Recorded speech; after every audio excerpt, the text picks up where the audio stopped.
August 2024, Crescent Bay, Oregon.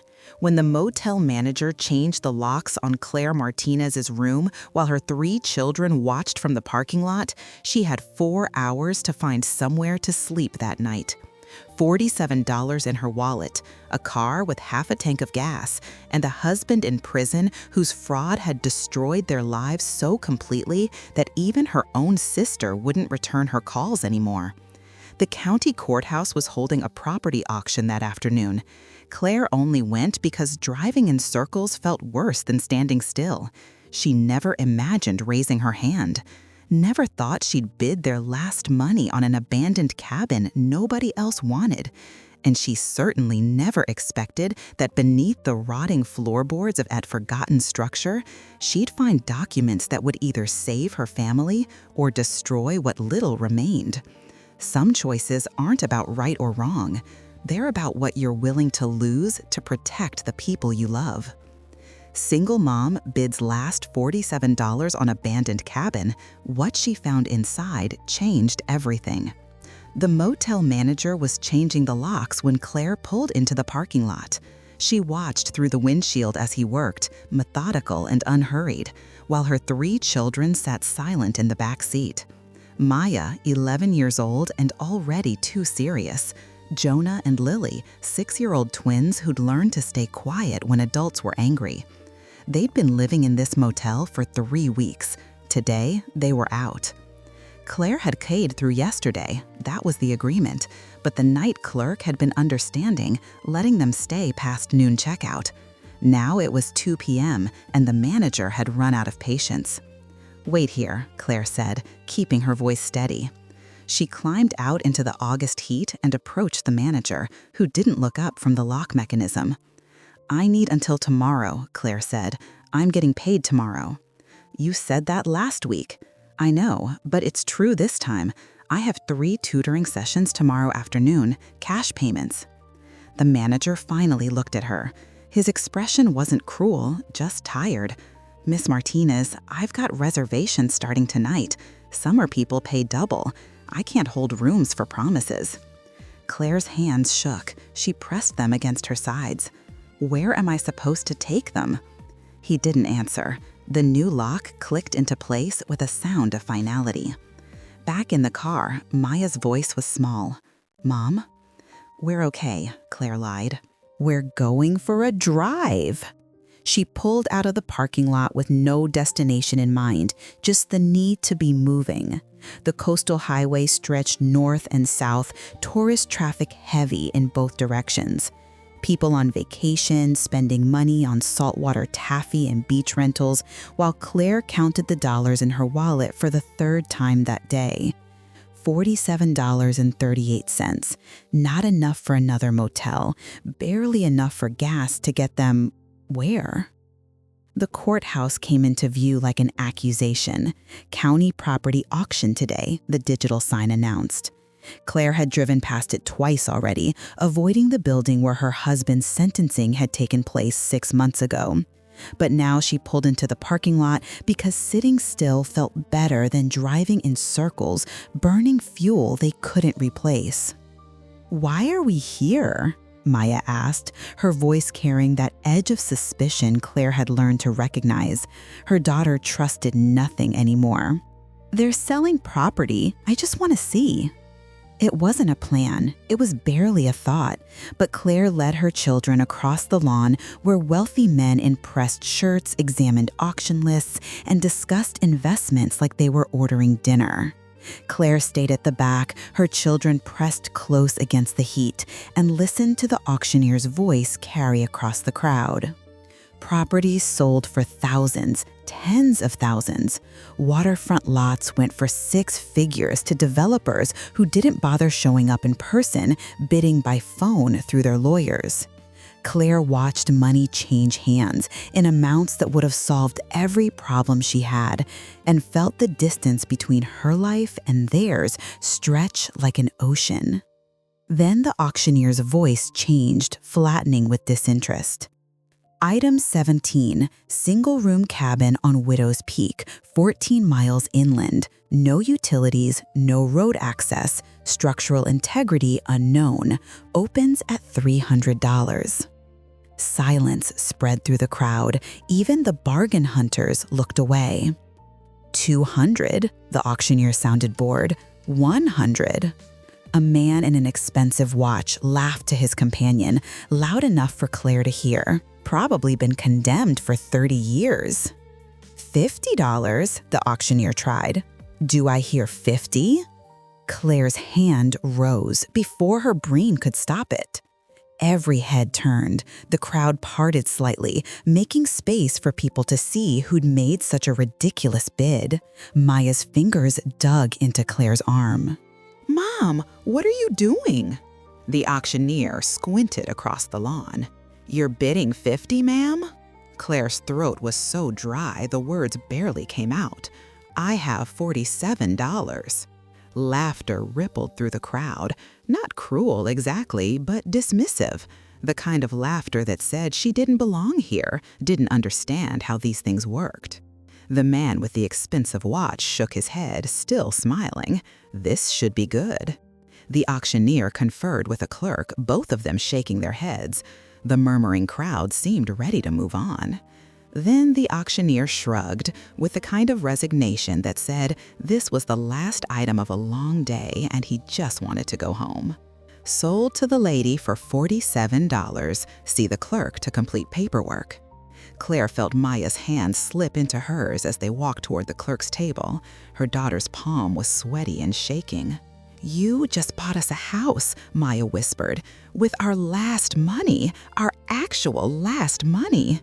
"I bought us somewhere to sleep tonight," Claire corrected. "That's all I know right now."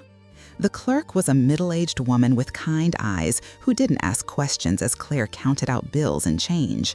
While Claire signed paper she barely read, the man with the expensive watch approached. "You just bought a rotting shack that's been abandoned for 30 years, he said, not unkindly. "Hope you're good with a hammer." Claire met his eyes and surprised herself with her steadiness. "We'll manage." He walked away, still smiling like she was a child who'd learned better soon enough. But Claire felt something shift inside her chest, something that had been frozen solid since the day federal marshals changed the locks on their real house. They had nothing, but now they had something, a cabin, theirs. No landlord could change the locks on property she owned. Even if it was just a rotting shack nobody else wanted. The drive inland took them through dense coastal forest where GPS signals died, and the paved road became gravel, then dirt. Maya navigated from a hand-drawn map the clerk had provided, her voice uncertain as landmarks failed to match the crude descriptions. "Mom, I think we're lost." "We're not lost, we're just finding our way." Jonas spoke up from the back, his voice small. "Are we going to live in the woods now?" "We're going to live in a cabin in the woods. There's a difference." Lily started crying, the quiet kind that meant she was trying to be brave and failing. Claire reached back without taking her eyes off the road and found her daughter's hand. "It's going to be okay, baby, I promise." Another lie? Or maybe not. Maybe it was hope disguised as certainty. The cabin appeared suddenly through the trees, caught in the headlights as dusk fell. It was smaller than Claire had imagined, maybe 12 feet square, with a roof that sagged in the middle like a tired spine. Plywood covered the windows. Vines had claimed the walls. The porch tilted at an angle that suggested the whole structure might slide off its foundation with the next strong wind. Maya's voice was very small. "We're going to live here?" Claire turned off the engine. In the silence that followed, the forest pressed in with the weight of 1,000 watching things. Cicadas, wind in the trees, small animals moving through undergrowth. Sounds that would have been peaceful in a movie, but felt overwhelming in reality. "We're going to survive here," Claire said, reaching for firmness she didn't feel. "Then we'll figure out the rest." The padlock on the door was rusted solid. Claire had to smash it with a rock from the overgrown path. the sound echoing through the trees like gunshots. Each blow sent pain up her arm, but she kept hitting until the lock broke and the door swung inward. The smell that rushed out was thick enough to make them all step back. Decades of abandonment, rot and dust, and something else underneath. Something that had once been alive in this space. But when Claire's flashlight beam cut through the darkness, she saw possibility.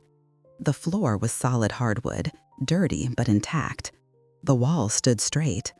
A stone fireplace took up one wall, its chimney disappearing into shadow above. Someone had built this place to last. They unrolled sleeping bags on the floor that first night, too exhausted for anything else. Lily cried herself to sleep while Claire rubbed her back. Jonah asked when they could go home, and Claire had no answer. Maya said nothing, but Claire saw her daughter's jaw set in that stubborn way she recognized from her own reflection. In the darkness, listening to her children's breathing gradually even out into sleep, Claire allowed herself one moment of pure doubt. She'd just spent their last money on a structure that might collapse in the first storm. She had no plan beyond tomorrow, no safety net beyond her own determination. Then she pushed the doubt down deep where it couldn't reach her and closed her eyes. Morning came with unexpected beauty. Sunlight filtered through the trees in golden shafts. Birds sang with a clarity Claire had never heard in town. The smell of pine carried on cool morning air. And the cabin, which had seemed terrifying in the dark, just looked old and neglected in daylight. While the twins explored the clearing, staying close like they'd learned to do, Maya helped Claire pry boards off windows. Fresh air and light transformed the space. The fireplace was solid stone, built by someone who knew their craft. The walls, though dirty, showed no signs of rot. And when they pulled up a loose board in the corner, Maya discovered a metal container hidden beneath. "Mom, there's something here." Inside were papers protected by plastic, maps, and a leather journal with initials stamped on the cover in faded gold. T.S. Claire opened it carefully. The handwriting was precise, almost scientific in its clarity. June 12, 1989. The cabin is complete. Remote enough for safety, close enough to the deposits. No one will find what I've documented until someone who truly needs it discovers this place. That's how it should be. Maya read over her shoulder. Deposits? What does that mean? Claire flipped through pages covered in geological surveys, mineral assays, and detailed maps of the surrounding area. Her background in biology helped her understand some of the terminology. Thomas Sullivan, whoever he was, had been documenting something valuable. The survey showed mineral content, water tables, extraction possibilities. The final entry made Claire's hands shake. To whoever finds this, the land holds more than timber and beauty, but it will only yield its secrets to those who respect it enough to protect it. The coordinates are coded. Look where the light falls at dawn from the doorway. That's where you begin. Maya's voice was quiet. Is this treasure? I don't know what this is, but someone spent years documenting it and hiding it here. That week blurred into survival routines that left no energy for mystery solving. They patched the roof with salvaged tarps. They cleared brush from around the structure. They established patterns, boiling creek water for drinking, cooking on the camp stove Claire bought with money from her first tutoring session, using the outhouse that made all of them miserable, but especially Lily. At night, by lantern light while the children slept, Claire studied Thomas Sullivan's journal. The maps showed areas marked with symbols she couldn't decode.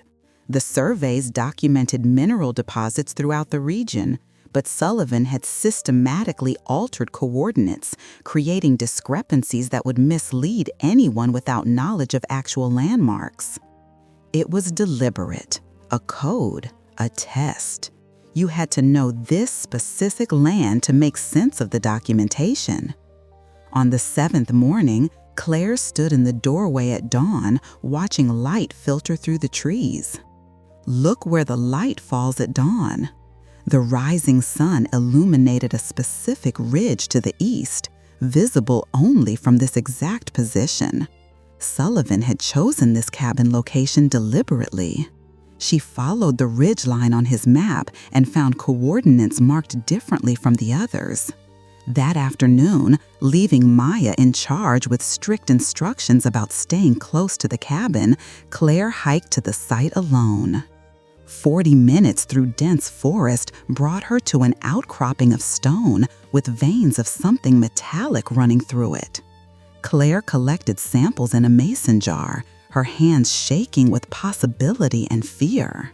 Sullivan's notes had mentioned silver, high-grade deposits he documented but never filed claims on. When she returned to the cabin, a black SUV was parked beside her aging sedan. A man in an expensive suit stood on the porch, examining their repairs with obvious distaste. Through the window, Claire could see Maya positioned near the door with a piece of firewood in her hands. "Can I help you?" Claire called, keeping her voice level despite her racing heart. The man turned with the kind of smile that had been practiced in front of mirrors. "Claire Martinez, Robert Thorne, Thorne Development Corporation. I've been tracking property transfers in this area." He extended a business card she didn't take. "Tracking why?" "Investment opportunities. This land has potential. I wanted to make an offer before you got too attached to the place." Claire thought of Sullivan's journal hidden beneath the woodpile, the samples in her backpack, the maps that showed what this man was really after. "We just bought this place. We're not selling." His smile thinned slightly. "I understand you paid $47 at auction. I'm prepared to offer $15,000 cash today." $15,000, enough to rent an apartment with first, last, and security. Enough to buy a car that didn't leak oil. Enough to feed her children without checking prices on every item. Claire felt the temptation like a physical weight. Then she saw Maya's face in the window, watching, waiting to see what her mother would choose. "No, thank you." Thorne's expression hardened. "Miss Martinez, you should understand that Thorne Development has been acquiring properties throughout this area for comprehensive mining surveys. Your cabin sits on land we need for access. I'm trying to be generous." The threat was barely concealed. Claire straightened her shoulders. "Then I guess you'll have to find another access route." After he left, Maya came outside. "He's going to come back." "I know." "What are we going to do?" Claire looked at her daughter, 11 years old and already carrying adult burdens. "We're going to find out what Sullivan discovered, and we're going to protect it." The following weeks became a pattern of exhaustion and discovery. Claire took every job she could find, tutoring high school students, cleaning vacation rentals, anything that paid cash and didn't ask about her address. At night, she decoded Sullivan's documentation with growing understanding. He'd spent years mapping silver deposits the mining companies had somehow missed. His journal revealed why he'd never filed claims himself. Corporate mining destroys forests for quarterly profits. They extract minerals and leave poison in the groundwater that takes generations to clean up. I'm documenting everything, but hiding it until someone who actually lives here, someone with everything to lose, can use this knowledge to both protect the land and benefit from its resources responsibly. Sullivan had been running from something. Conscience, maybe. Corporate pressure, certainly. His final entries mentioned surveillance, strangers asking questions, threats he didn't specify. Then the journal simply stopped. No goodbye, no explanation. Claire researched mining law at the public library, using their internet while the children played in the small park next door. Filing claims required surveys, environmental assessments, fees far beyond their means. But Sullivan's documentation was professional grade, potentially valid if she could afford the filing process. The librarian, Martha Chen, noticed the mining law books piling up on Claire's table. "My father worked in mining administration before retirement," Martha said quietly. If you're trying to file claims against corporate interests, you need to understand they have advantages you don't. What kind of advantages? Access to county records before they're public, relationships with assessors, the ability to bury independent claimants under litigation costs. Martha lowered her voice further. But there's also a community fund for residents fighting corporate land grabs. If you're actually trying to protect something rather than profit, they might help. The fund was administered by 7 locals who'd watched corporations strip mine other areas and leave environmental disaster behind. They met Claire in a coffee shop back room, a retired geologist named Frank Morrison, a young environmental lawyer named David Park, and 5 others whose skepticism was visible. Claire laid out Sullivan's documentation. Frank Morrison examined the surveys with growing excitement. "Thomas Sullivan, I remember him. Disappeared, early 90s. Rumors said he'd found major deposits, but refused to sell his research to Cascade Mining. What happened to him?" "No one knows. Vanished. His cabin was empty when the county finally checked." The cabin they now lived in. David Park studied Sullivan's maps with a lawyer's attention to detail. If these surveys are accurate, you're sitting on mineral rights worth millions, but filing claims will trigger immediate corporate opposition. Ms. Martinez, are you prepared for that kind of fight? Claire thought of Thorne's barely veiled threat. The way Maya now slept with a baseball bat beside her bed. The fear she saw in the twins' eyes whenever a car approached. "I don't think we have a choice." The collective voted to support her. They'd cover filing costs for one initial claim, the strongest deposit Sullivan had documented. If it survived corporate challenges, they could file more. But David was frank about the risks. Thorne Development is owned by Cascade Mining's successor company. When you file this claim, they'll know exactly what you have, and they won't fight fair. That night, Claire gathered her children around the lantern. "We found something valuable that belongs to this land. There are people who want to take it. They're going to try to scare us." Lily's voice was very small. "Like Dad's people scared us before?" Claire's ex-husband was in prison for defrauding investors. The people he'd destroyed had made their family's life hell before the trial, before the conviction, before everything fell apart. "Similar," Claire admitted, "but we're stronger now." Maya's expression was unreadable. "What if they try to take us away? Say you're not taking care of us?" The fear Claire had been suppressing surfaced cold and sharp. "Then we fight that too." They filed the claim on Monday. By Wednesday, Thorne was back with lawyers. By Friday, Claire received notice of a social services investigation into their living conditions. The attack was immediate and coordinated. The social worker who visited was sympathetic but thorough. She documented the cabin's improvements, the children's health, Claire's methodical approach to homeschooling. But her concerns were frank. Living without electricity or running water isn't automatically neglect, but if someone files a formal complaint, I have to investigate fully. Someone meaning Thorne Development? I can't discuss complainant identities. The message was clear. David filed counter motions documenting corporate harassment, but legal processes moved slowly, and meanwhile, the pressure escalated. Someone cut their par's brake lines. Claire discovered it when the pedal went to the floor on a downhill curve. She managed to steer into a ditch, the impact deploying airbags and shattering the windshield. The twins screamed. Maya was crying, and Claire sat there with blood running down her face from a cut on her forehead, realizing they could have died. The car was totaled, they had no transportation, and Thorne sent flowers to their hospital visit with a card that read, "Hope everyone is okay. My offer still stands." 2 weeks later, Maya disappeared. Claire returned from town to find Jonah and Lily alone in the cabin, terrified. Maya had gone to check the trail markers they'd established and never come back. Claire's phone had no signal. She couldn't call for help. She searched for 3 hours, calling her daughter's name until her voice gave out, checked every trail, every landmark they knew. Nothing. As the sun began setting, Claire felt something inside her crack.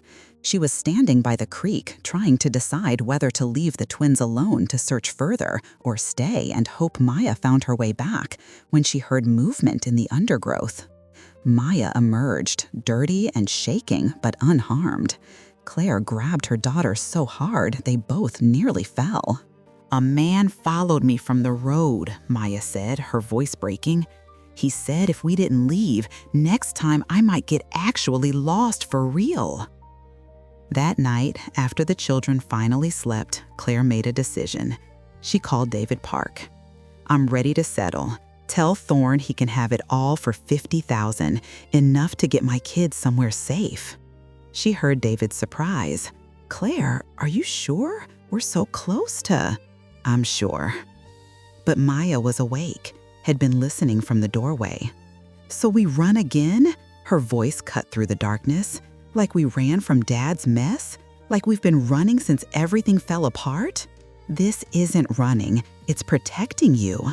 By teaching us that bullies always win?" Maya's anger cracked into something more vulnerable. "Mom, I hate it here. I hate being scared. I hate that we can't even drive to town without worrying someone cut our brakes again. But if you sell now, what was the point of any of it? The point was keeping you alive. No, the point was that you said we were going to survive here, not just exist somewhere else, survive. That means fighting, even when it's hard. You're 11 years old. You shouldn't have to fight." "Yeah, well," Maya's voice was small but fierce, "neither should you. But here we are." The call to Thorne went unmade.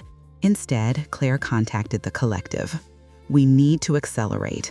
File the remaining claims now, all of them. If we're going to war, let's make it count." They filed 8 additional claims in 72 hours. Thorne Development responded with injunctions, challenges, and escalating harassment. But something unexpected happened. A regional newspaper ran a story, "Single Mother versus Mining Giant, the Battle for Widow's Peak." It framed Claire as David fighting Goliath, which wasn't entirely inaccurate. National outlets picked it up. Suddenly, their struggle had visibility that made direct intimidation riskier. Then, her ex-husband filed for emergency custody modification. The paperwork cited unsafe conditions and exposure to danger. The hearing was brutal.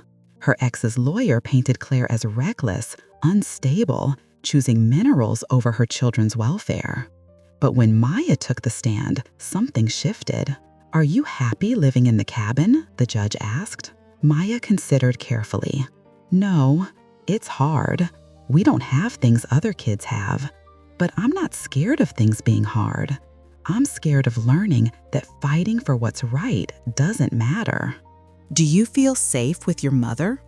"I feel safer than when we pretended everything was fine while Dad destroyed people's lives." The judge ruled in Claire's favor with conditions: electricity within 60 days, running water within 90, but custody stayed with Claire. The mining claims advanced to formal hearings. Then David Park found something that changed everything. In county archives, he discovered that Thomas Sullivan hadn't vanished. He died in a car accident in 1991, and he'd had a daughter who survived. Her name was Rebecca Sullivan Park. She was 53, living in Seattle, working as an environmental consultant. When David contacted her, there was a long silence before she spoke. "I was 15 when Dad died. I've spent 30 years wondering if the brake failure was really an accident." She came to the cabin and stood in the doorway, hand over her mouth, eyes shining. "I remember this place. We'd come here summers. Dad would work on his surveys. I'd read on the porch." She examined Claire's careful repairs. "You've taken care of it." At the decisive hearing, Rebecca testified about her father's work, his methods, his fear of what corporations would do with his research. She presented evidence of corporate intimidation that had led to his death. She connected Thorne's current actions to the harassment that had killed Thomas Sullivan. Judge Helen Vasquez listened with increasing attention. She validated Sullivan's surveys. She approved Claire's claims with conditions requiring environmental monitoring. And she issued an injunction preventing Thorne from filing competing claims for 5 years. Outside the courthouse, surrounded by the collective members who'd made this possible, Claire felt something she barely recognized. Not quite joy, but possibility. Maya hugged her tight. "We won." "We survived," Claire corrected. "Winning is what comes next." What came next was harder than any legal battle.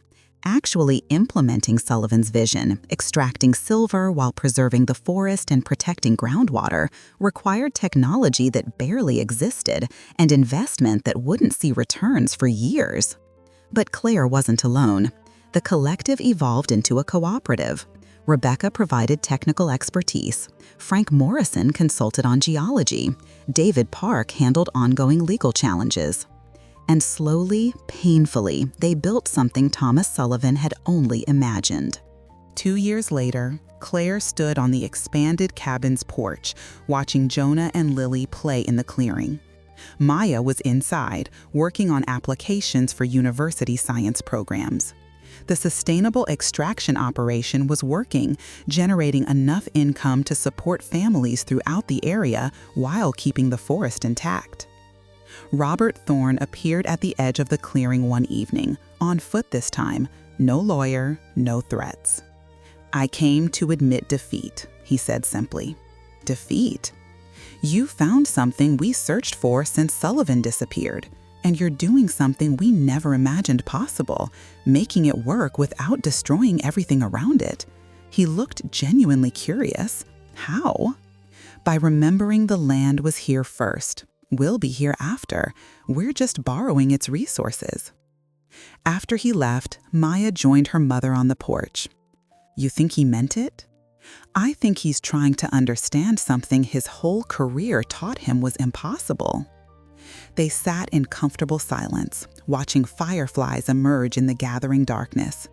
Inside the cabin, lantern light glowed through windows they'd installed themselves. This wasn't the life Claire had planned, but it was the life they'd built from $47 and desperate hope. And sometimes, Claire had learned, that was enough.